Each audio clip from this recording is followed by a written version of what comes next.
UP board का आप लोग को अनुसार पेपर साइंस का चलेगा। आज पहला हम लोग क्वेश्चन पढ़ेंगे सेट 1 2023 का। इसका कोड है 824 EJ 824 EJ।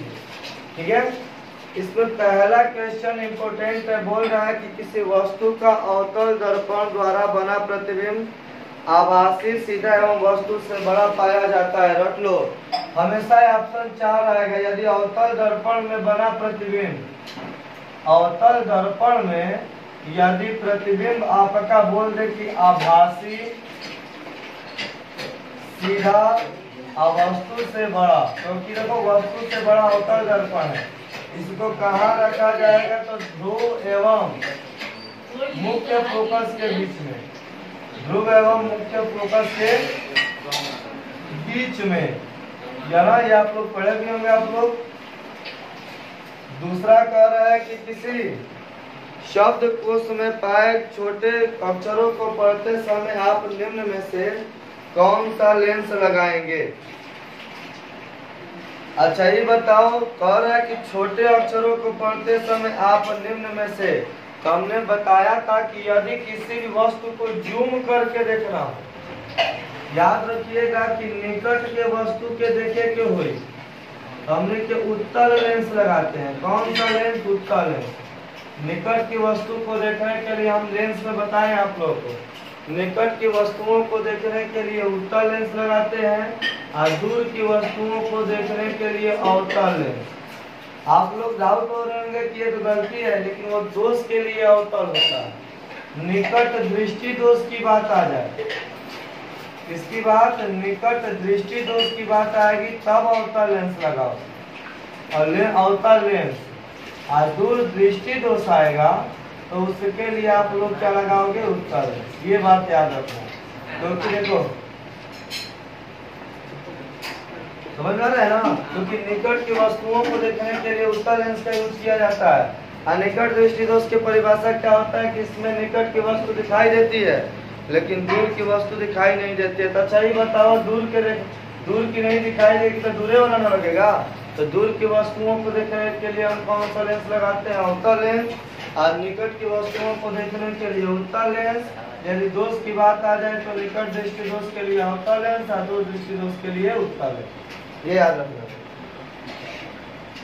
आगे बोल रहा है क्वेश्चन, किसी गोलीय दर्पण, कह रहे हैं कि किसी गोलीय दर्पण तथा किसी पतले गोलीय लेंस दोनों की फोकस दूरी प्रत्येक 15 है। अच्छा ये बताइए कि हमने बताया था कि यदि अवतल होगा, अवतल की स्थिति में एफ बी तथा यू तीनों का मान नेगेटिव होता है।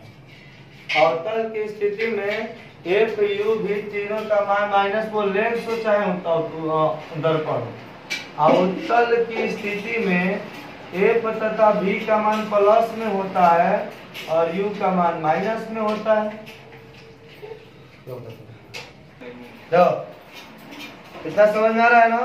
तो बताइए कि फोकस दूरी -15 दी गई है, वो उत्तल हो या लेंस हो या कुछ भी हो, लेंस हो या दर्पण हो, माइनस में दिया है तो दोनों कॉमन लेंस होगा, अवतल लेंस ना होगा। मानव नेत्र के जिस भाग पर, याद रखिए, मनुष्य का प्रतिबिंब कहाँ बनता है? यदि प्रतिबिंब बनने की आंख का प्रतिबिंब कहाँ बनता है? आंख का प्रतिबिंब पूछे तो रेटिना पर बनता है। किस पर बनता है? रेटिना पर। मानव नेत्र का एक वीडियो डाल दिया जाएगा। रेटिना को हिंदी में हम लोग बोलते हैं दृष्टि पटल। क्या बोलते हैं इसको? दृष्टि पटल। क्या बोलते हैं इसको हम? दृष्टि पटल, है ना? और यदि पूछा जाए कि स्पष्ट प्रतिबिंब कहाँ बनेगा, तो स्पष्ट प्रतिबिंब बनाना होगा तो आपके आंख का स्पष्ट प्रतिबिंब कहाँ बनेगा? तो पीत बिंदु पर। कहाँ बनेगा? पीत बिंदु पर, जो रेटिना के मध्य में होता है। तो मनुष्य का प्रतिबिंब कहाँ बनता है? आंख का प्रतिबिंब कहाँ बनता है? रेटिना पर। रेटिना का नाम क्या होता है? दृष्टि पटल। स्पष्ट प्रतिबिंब पूछे तो पीत बिंदु पर। उसके बाद अब देखिए कि लघु परिपथ के समय, ये वाला कर लोगे न्यूमेरिकल है तो न्यूमेरिकल में साथ कराएंगे आप लोग को। कह रहे दो चालक तार जिनके पदार्थ लंबाई व व्यास समान है, किसी विद्युत परिपथ में पहले श्रेणी क्रम में और पार्श्व क्रम में जोड़ा जाता है, श्रेणी क्रम में इसको हल कराया जाएगा। ठीक है, तो यहाँ से देखो क्या बोला है,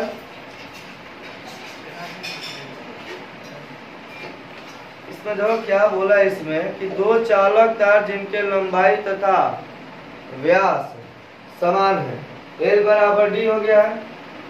किसी विद्युत परिपथ में पहले श्रेणी क्रम में और फिर पार्श्व क्रम में संयोजित किया, जिसके लिए क्रम बताएंगे। ठीक है, लघु परिपथ के समय परिपथ में धारा का मान क्या होता है, तो लघु परिपथ के समय परिपथ में धारा का मान बहुत अधिक बढ़ जाता है। यदि छोटा सा परिपथ होगा तो उसमें करंट बहुत ज्यादा बहेगा, है ना।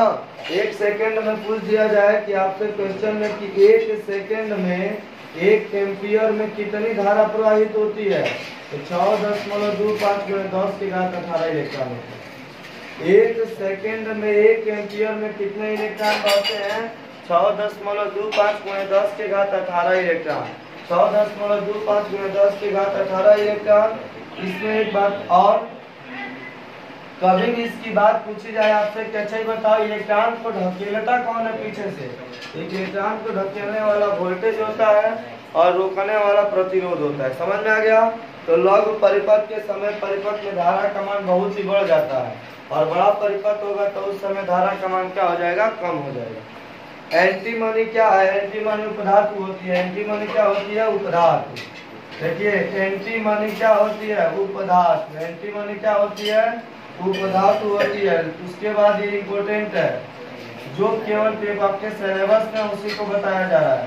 लेड नाइट्राइड का फॉर्मूला, लेड नाइट्रेट का फॉर्मूला क्या होगा, PbNO3 का ट्वाइस। कह रहा है संतृप्त असंतृप्त हाइड्रोकार्बन, तो असंतृप्त हाइड्रोकार्बन क्या होता है, तो देखो संतृप्त असंतृप्त हाइड्रोकार्बन में आप जानते हैं कि क्या इसमें असंतृप्त हाइड्रोकार्बन में ओनली एल्केन और एल्काइन होता है। असंतृप्त हाइड्रोकार्बन में क्या क्या पाया जाता है, एक एल्कीन पाया जाता है और एक क्या होता है, एल्काइन होता है ना।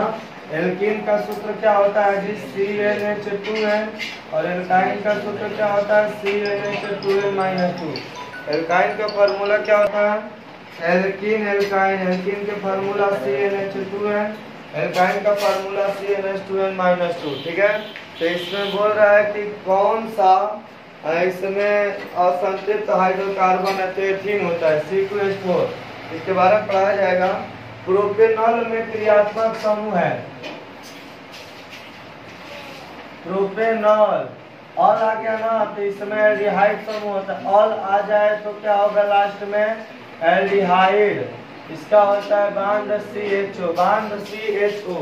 ऑल आएगा लास्ट में तो एल्डिहाइड होगा। ठीक है, एसिटिक अम्ल, नॉट हम 4 नाम लिखवाएंगे। एक एसिटिक अम्ल, एसिटिक अम्ल का सूत्र क्या होता है, CH3COOH। इसका यूपीएससी नाम पूछ दिया जाए तो क्या बोलोगे, कार्बन कई को बदलूंगा ना, एथेनोइक अम्ल। एसिटिक अम्ल का यूपीएससी नाम क्या होगा, एथेनोइक अम्ल। इसके बाद एक होता है फार्मिक अम्ल, फार्मिक अम्ल, चारों में से एक जरूर आएगा। फार्मिक अम्ल का फार्मूला HCOOH, HCOOH।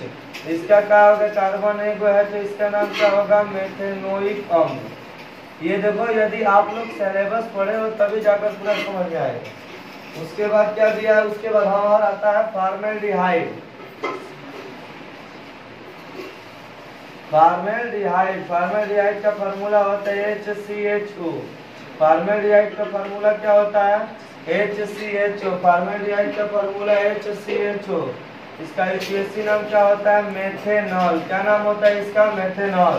देखो CHO आ गया तो एल्डिहाइड समूह, और यदि COH आएगा तो कार्बोक्सिलिक समूह हो जाएगा। उसके बाद एक तत्व के क्लोराइड का सूत्र दिया है, क्लोराइड का सूत्र दिया है MCl2। क्रॉस मल्टीप्लाई करोगे तो M की संयोजकता +2 हो गया, क्लोरीन की -1। ठीक है, तो कह रहा है इसके ऑक्साइड का सूत्र होगा, तो ऑक्साइड के लिए यहाँ +2 हो जाएगा, ऑक्साइड के लिए -2, 2 से 2 कैंसिल, तो मान ली क्या बना देगा M। वही तो 9 में पढ़े हो आप लोग। अब उसके बाद देखिए प्रतिबिंब की स्थिति एक बार पढ़ाई जाएगी। उसके बाद दिया है दूसरा न्यूमेरिकल है, कह रहे इसमें 5 सेंटीमीटर लंबाई की, याद रखियो कभी भी सेंटीमीटर में देगा आई का मान देगा ओ का मान पूछेगा, आई का मान देगा सॉरी ओ का मान देता है, आई का मान पूछता है, ठीक है। ओ का मान कितना है कभी भी सेंटीमीटर में, ओ का मान 5 सेंटीमीटर है। कोई वस्तु 30 सेंटीमीटर वक्रता त्रिज्या, आर का वैल्यू क्या हो गया 30 सेंटीमीटर है, वक्रता त्रिज्या के किसी दर्पण के सामने रखी गई है। आपको ये नहीं बताया गया कि कौन सा दर्पण है, तो उत्तर दर्पण ही लोगे। अच्छा ये बताओ तो एक आधावा कितना हो जी, एफ निकालोगे तो 15, यू का मान कितना है -20 सेंटीमीटर। प्रतिबिंब की स्थिति माने भी का मान ज्ञात करना है, तो फार्मूला दर्पण के लिए 1/f = 1/v + 1/u।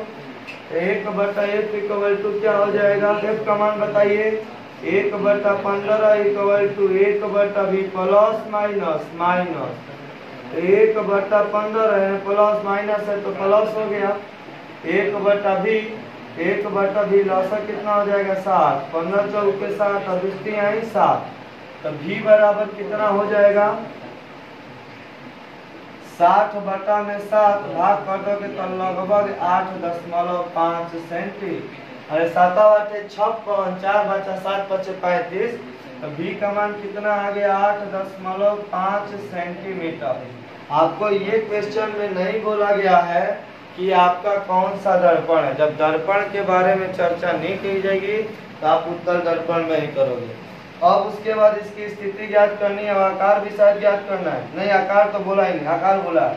तो प्रतिबिंब का आकार क्या होगा, तो फार्मूला एक पढ़ो m = v/u = i/u।